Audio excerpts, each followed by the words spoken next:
আমি অন্নপূর্বা দত্ত। আমি কলকাতা থেকে আসছি এবং আমি WBCS 2023-এ গ্রুপ এতে কোঅপারেটিভ সার্ভিসে সিলেক্টেড হয়েছি। আর আমার গ্র্যাজুয়েশন সাবজেক্ট কেমিস্ট্রির উপর ছিল from Saint Xavier's College Kolkata. প্রথমত একটা ডাইভার্সিফাইড জব প্রোফাইল আমি WBCS-এর মধ্যে দেখতে পেয়েছি এবং গ্রাসরুট লেভেলের সাথে কানেক্ট করার একটা সুযোগ ছিল apart from social respect and recognition.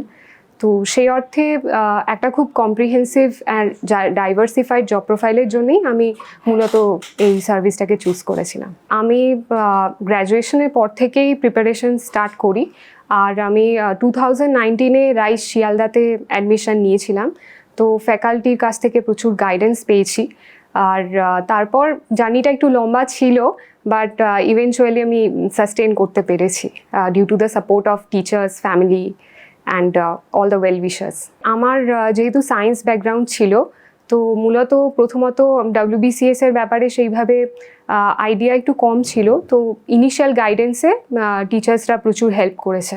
আমি একটাই কথা বলবো যে প্র্যাকটিসের উপর ফোকাস করতে এবং প্রচণ্ড পরিমাণে সেলফ মোটিভেটেড থাকার চেষ্টা করতে হবে।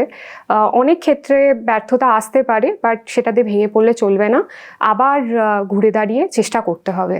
চেষ্টাই একমাত্র পারে এই জার্নিটাকে সাকসেসফুলি কমপ্লিট করতে।